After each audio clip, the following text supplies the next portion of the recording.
Aujourd'hui, notre reporter Noé Le Gourmet nous fait découvrir les trésors de l'Aveyron. Loras, La Guiole, Saint-Félix-de-Lunel, Goutrance, le Pays d'Oc, Rodez, des villages qui regorgent de pépites extraordinaires. L'épopée aveyronnaise commence à Loras, où nous découvrons l'un des fleurons de la région, le Roquefort Arbaz grande tradition. Une saveur typiquement persillée, douce et crémeuse. Un fromage ivoire au lait cru de brebis nous offre une pâte onctueuse et parfumée à l'intérieur. Les productions de Roquefort ont besoin de ressources. L'univers de l'agneau, de la brebis est très présent sur ce coin-là. Et nous, c'est vrai qu'on a toujours plaisir à valoriser aussi ce produit-là. Nous poursuivrons notre route jusqu'à La Guiole, village prodige, terre nourricière. Excusez du peu, de coutellerie, fromage, foisse de La Guiole, artistes et chefs triplement étoilés. Dame Nature a été très généreuse. La foisse de La Guiole est la reine du petit déjeuner et du goûter. Depuis 1958, la famille Roux prépare la foisse de père en fils à La Guiole. La recette ancienne est restée secrète depuis plus de 150 ans. Cette brioche dorée aux couronnes croquantes se différencie par des saveurs fleurs d'oranger, froment et pépites de cédrat confit. Célèbre dès le XVIe, on l'évoque dans le roman de Renard, mais encore Rabelais, lors de repas pantagruéliques. Bien plus qu'un simple gâteau, elle est l'histoire d'une transmission entre générations dont le secret est jalousement gardé. La foisse, quand j'étais gamin, le 11 novembre, jour de mon anniversaire, j'allais à la messe pour la messe et surtout pour la commémoration. Mais on savait qu'à la sortie du monument aux morts, on avait Monsieur Rousse qui nous attendait avec les foisses fraîches tout juste sorties du four, qui embaumait tout le quartier. Et pour moi, la foisse, voilà, ça représente cet instant-là très particulier où, gamin, on faisait le pari de tomber sur la tranche ou le morceau de foisse où il y aurait le morceau de cédrat confit que je vois là. Et ça, c'était la surprise ultime de tomber sur la tranche de foisse où il y avait le morceau de cédrat. Le cédrat, c'est un agrume donc qui est présent de manière traditionnelle dans cette foisse-là, donc confit au sucre. Donc on le retrouve par surprise, comme ça, réparti de manière parcimonieuse au cœur des entrailles de la foisse. Toujours à La Guiole, nous continuons notre chemin jusqu'à la coopérative fromagère Jeune Montagne. L'histoire du fromage en Aubrac remonte à plusieurs siècles. Ce sont les moines à la Dommerie d'Aubrac au XIIe siècle qui développent cette tradition. Dès 1960, une poignée de jeunes agriculteurs passionnés de l'Aubrac, fédérés par André Valadier, crée un outil de travail collectif et solidaire, la coopérative. Plus de 200 ans de tradition sont perpétués par une agriculture équitable et solidaire pour des spécialités au lait cru. Pourquoi on a un si beau fromage avec une telle puissance, une telle richesse? C'est une belle histoire et puis c'est le territoire de l'Aubrac qui s'exprime, on le voit à travers cette pâte, ce jaune. Là, ce soir, on déguste un grand Aubrac. Donc c'est le layol des pâturages, le layol de l'estive. Et donc on le voit à sa couleur, hein, ce sont les laits d'été, et à sa puissance, puisque cette puissance, elle vient de la flore. On parle de plus de 1000 fleurs, et donc c'est ce qui nous permet d'avoir une telle puissance et une telle beauté de produit. C'est un produit vivant qui, en fonction des périodes de production, en fonction des hommes qui vont le produire, en fonction des fromagers, en fonction des caves d'affinage ou des lieux d'affinage aussi, c'est un produit qui va avoir des profils très différents. Et je sais qu'au restaurant, nous, on a énormément de plaisir à présenter 3, 4, 5 typologies de fromage de l'Aïole, issus souvent de la coopérative, mais pas uniquement. Et c'est là qu'on s'aperçoit finalement du panel, de la richesse. Nous faisons escale à la maison Conquet, eux aussi bouchers charcutiers de père en fils. Ils perpétuent l'authenticité du goût depuis plusieurs générations. Un savant mélange d'histoire et de savoir-faire. D'où est issue la célèbre saucisse hachée au couteau. La saucisse aveyronnaise, c'est tout simple, c'est du cochon, et du vrai cochon. Dans notre département, on a des éleveurs avec qui on travaille depuis, je dirais, 50 ans bientôt.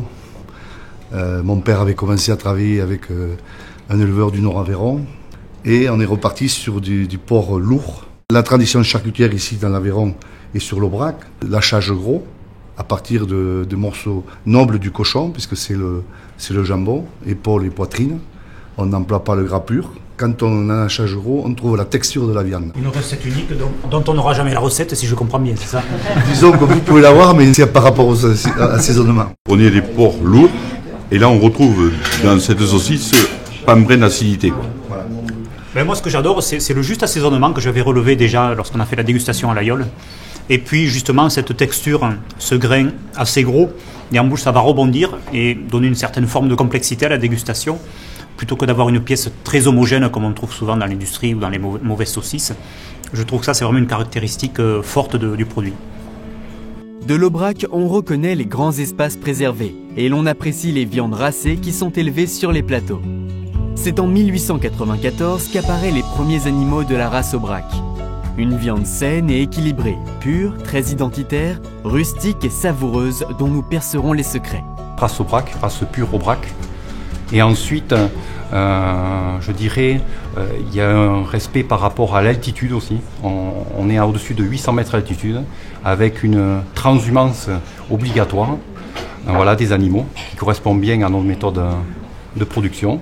C'est un produit, je dirais, noble, respectueux un peu de cet environnement de l'Aubrac. On a une typicité en goût prononcée, ainsi qu'une mâche qui est intéressante en bouche. C'est un des produits phares de notre plateau, avec une histoire forte, attachée à l'histoire des hommes de ce pays, à l'histoire du territoire, à des traditions d'élevage. Donc c'est vraiment le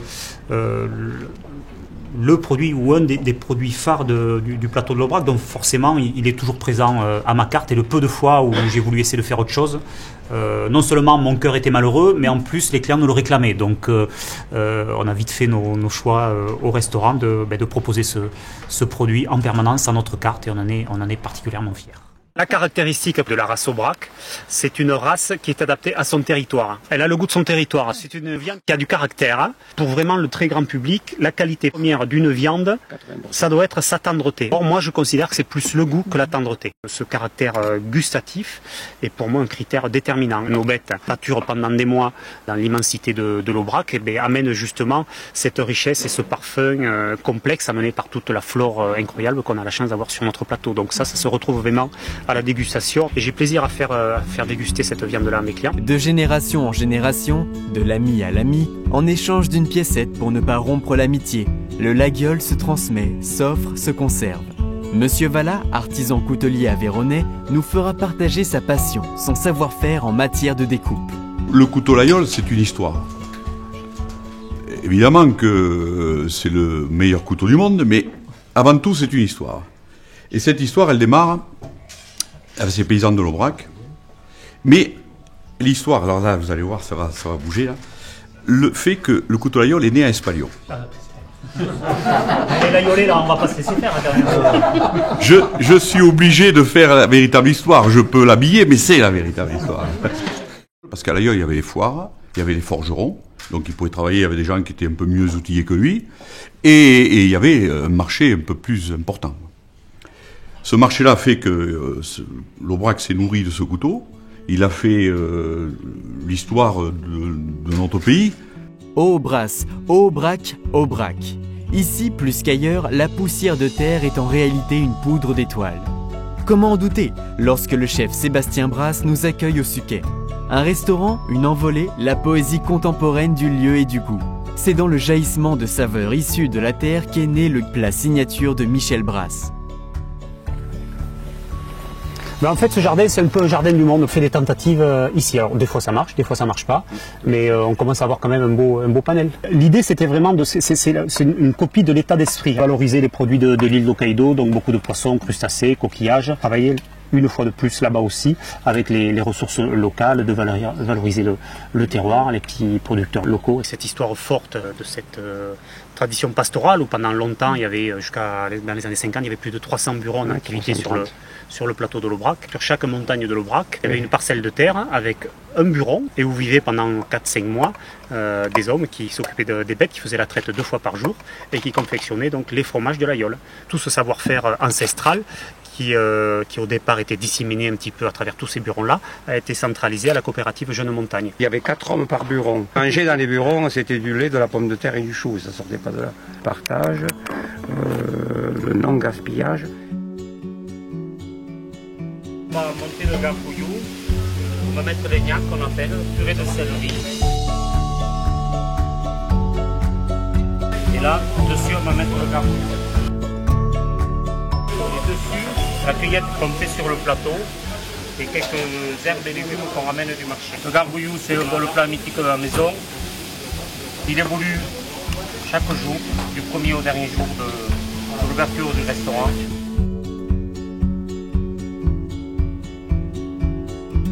À Saint-Félix de Lunel, nous partons à la découverte de la maison Quintard, où les volailles sont élevées en plein air, dans de grands espaces.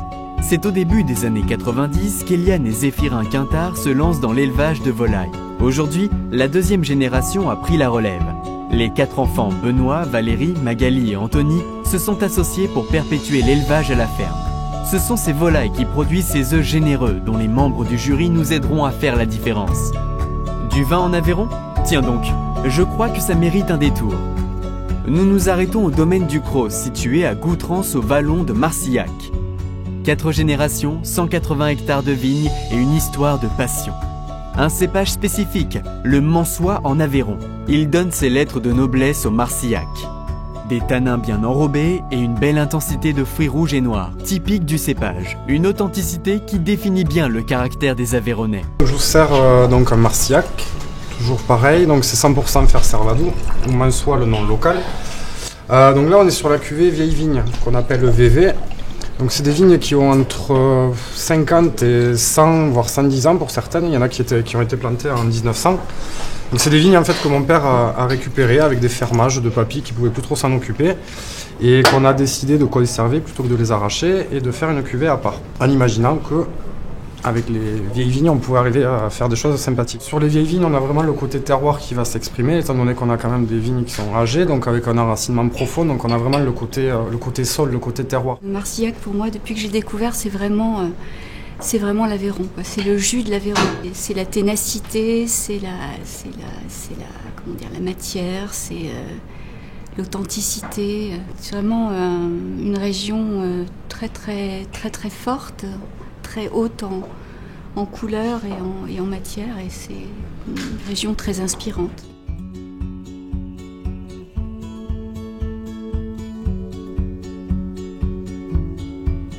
Le vin blanc, c'est pas la plus grande spécificité à Marcillac, puisqu'on a la haussée sur le rouge et le rosé.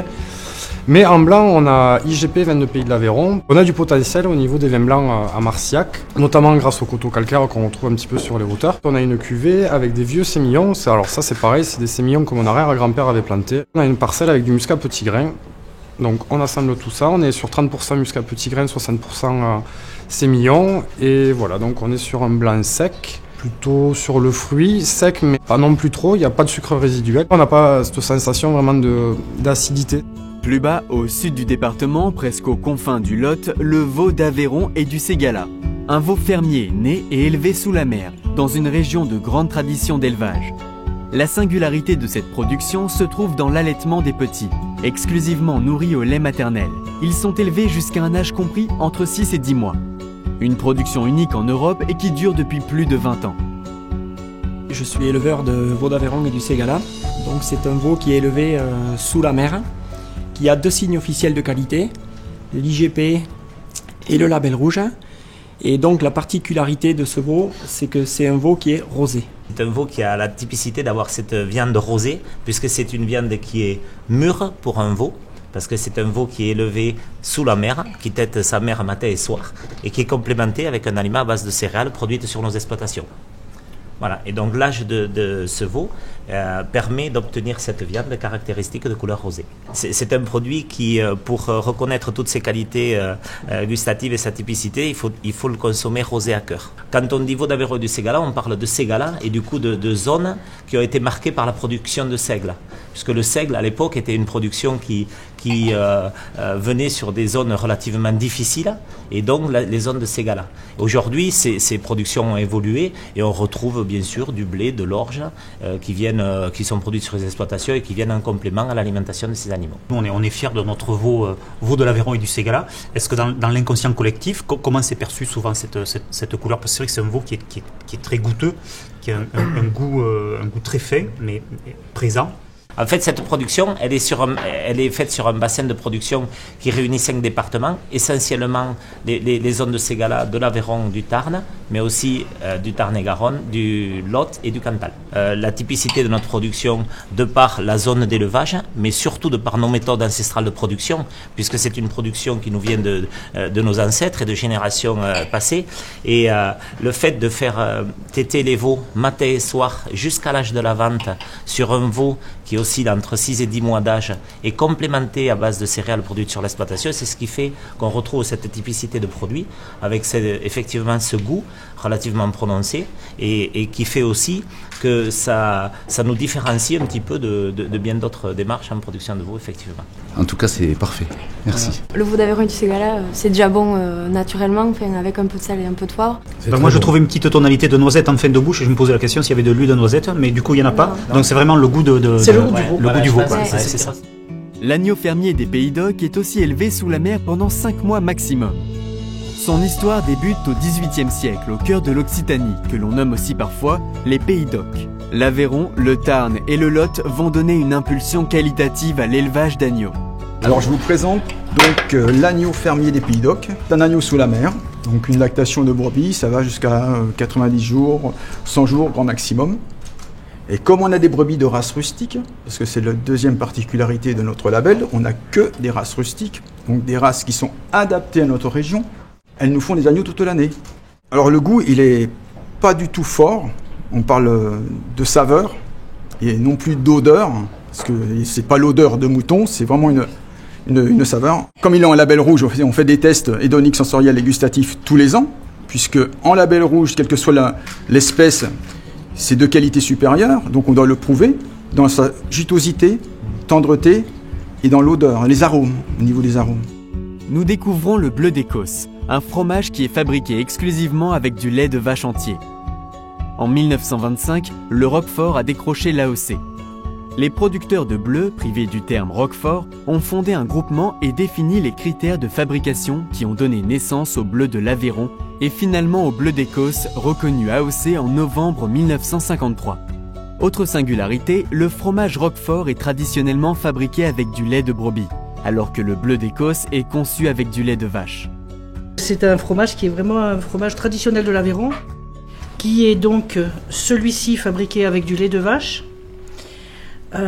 C'est un travail d'équipe. Donc il y a une équipe qui fabrique le lait, il y a une équipe qui fabrique le fromage et il y a une équipe qui l'affine. Donc c'est la grande particularité du bleu d'Écosse.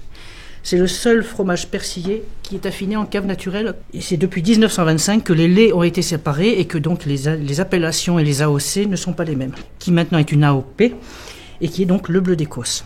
Le bleu d'Écosse, donc déjà, comme le disait Christian, c'est que c'est un produit qui mérite d'être connu, parce que je pense que le grand public ne le connaît pas ou pas suffisamment. Et deuxième remarque sur la dégustation, je trouve que c'est un produit en attaque de bouche qui a un profil très doux. On a une attaque de bouche très douce et on a une longueur en bouche très persistante. Et ça, c'est vraiment une caractéristique de ce produit-là qui est très intéressante, notamment pour les non-initiés au fromage à pâte persillée type Roquefort. Et ça, c'est vraiment une caractéristique forte de ce produit-là qui permet d'être initié de manière juste à ce type de produit. Le bleu, si vous voulez, quand on le met avec le vieille vigne, je me dis que dans toutes les cantines scolaires, il devrait y avoir des vieilles vignes avec du bleu d'Écosse. Voilà. C'est vrai. Ouais, c'est vrai. Pas beaucoup de vin, mais un petit peu comme disait ma grand-mère, balioline par débit, balioline par débit. Moi, ce que je trouve formidable dans tout ce que vous avez fait ce soir, c'est que vous êtes capable de parler de ce que vous faites. J'ai été formé intellectuellement par les brasses. C'est vrai que les brasses m'ont appris à parler de nourriture avant de la manger. C'est que pour mal manger un Aveyron, faut être pervers. C'est impossible de mal manger un Aveyron, faut vraiment chercher. Faut chercher un McDo, par exemple. L'histoire de la maison Brasse est résolument contemporaine, dans son architecture et dans son écriture. Quoi de plus naturel que d'associer à l'immense œuvre de Soulages dans son superbe écrin du musée éponyme avec la sensibilité de la maison Brasse. Adossé, presque intégré au grandiose musée, le Café Brasse accueille plusieurs palettes pour un pique-nique insolite. Dans cette balade artistique, notre melting pot est accueilli par Christophe Chailloux, chef du Café Brasse, ainsi que Monsieur Descrons, conservateur du musée Soulages, deux férus d'art et de saveur. On a vraiment voulu travailler tous les produits qu'on a sur le territoire Aveyron. 2 fois par semaine au moment du marché, donc Sébastien et Michel, ils me descendent une cueillette également. Comme à l'aïeul, c'est mon légume qui va faire le plat, c'est toujours ce que je dis. Donc je sais quelle protéine j'ai, donc j'ai un poisson, une viande, mais la recette va changer quasiment tous les jours par rapport au légume qui va accompagner ce plat. La créatrice de mode haut de gamme Catherine André nous accompagne également dans cette épopée. La maison de confection André est spécialiste de la maille. Ses collections possèdent les élans d'un paysage intérieur où nature et civilisation empruntent le même chemin. Une identité forte, une histoire, un travail sur la matière, les couleurs et les formes. Les vêtements Catherine André sont une histoire vraie. Quand je suis arrivée en Aveyron, en fait, c'était pour suivre mon époux. J'ai pris une bonne claque parce que je venais un petit peu du monde artistique, je venais du Gard, donc l'Aveyron m'a vraiment boosté, a été un tremplin pour moi. J'achète mon fil et ensuite je fabrique mes tissus, en fait, mes mailles, avec tous les aléas que ça comporte. On peut avoir différents rendus de mailles en lavant, en feutrant, en vaporisant. C'est infini. La sculptrice contemporaine plasticienne Nathalie Andrieux rejoint les convives. Depuis 15 ans, elle donne âme à ses personnages sculptés en fil de fer, papier, acrylique, tissu, récup. Je crée des sculptures, oui, voilà, je fais des sculptures. Je travaille essentiellement sur le mouvement et je fais des sculptures assez filiformes à base de fer et après je les habille avec du textile et de la résine. Et c'est essentiellement des personnages en mouvement. Voilà, je travaille essentiellement sur le mouvement, qui traduisent des émotions, des choses comme ça. Nous ne pouvions quitter ce territoire haut en couleurs sans faire un détour par Bozouls, découvrir l'atelier de Christine Barès, artiste peintre contemporaine. Elle a commencé à exposer dans les années 90 dans sa région et est très vite repérée par les amateurs et collectionneurs d'art. Désormais, ses œuvres sont exposées en France et à l'international dans les galeries d'art et expositions contemporaines en Europe, à Paris, Londres, Bruxelles ou Amsterdam, où elle connaît un succès jamais démenti. C'est la deuxième artiste la plus connue après Soulages. Oui, on a la chance d'avoir une identité forte, quoi, et on est très, très fiers, je pense, tous autant que nous sommes ici. Et moi, personnellement, qui suis dans la peinture, je ne pourrais pas peindre ce que je peins si je n'étais pas avéronnaise. Ça, j'en suis persuadée. Et j'aime vendre mon Aveyron, quoi, mais parce que voilà, voilà, je sais pas s'il y a quelque chose qui peut être aussi fort que ce département-là, quoi. Je veux pas être... non, on n'est pas chauvin, on est juste... Non, je pense qu'on dit la vérité. Voilà. Et la relation des gens que tu côtoies à la galerie dans un village très rural, finalement, quelle est la perception des gens que tu reçois à la galerie par rapport à l'art? Alors ils sont déjà très étonnés de trouver une galerie dans un village. Ça c'est sûr, ça a été un challenge, ça n'a pas été facile, tout le temps, ça l'est pas. Bon, après moi j'ai des bons relais puisque effectivement la Maison Brasse joue également le jeu. Après j'ai des artistes que je suis depuis le début, comme Christine, qui sont quand même qui mettent en avant également la galerie à l'extérieur. Alors nous sommes dans le musée Soulages ce soir. Et l'artiste, je parle sous contrôle de monsieur le conservateur, l'artiste est un créateur d'émotions. En fait, l'art sert avant toute chose à envoyer et créer des émotions envers celui qui regarde, l'observateur, le regardeur. Quelque part, je pense qu'au-delà des leveurs, vous êtes artiste et vous êtes des créatifs. Il faut s'intégrer au territoire. Et on ne s'intègre pas au territoire par hasard. Il faut amener le peu qu'on a et savoir prendre et savoir donner, quoi. C'est vrai que je suis boulanger, mais au départ, j'ai découvert la boulangerie avec Michel Brasse. Aujourd'hui, il m'a fait découvrir une passion et je vis de ma passion.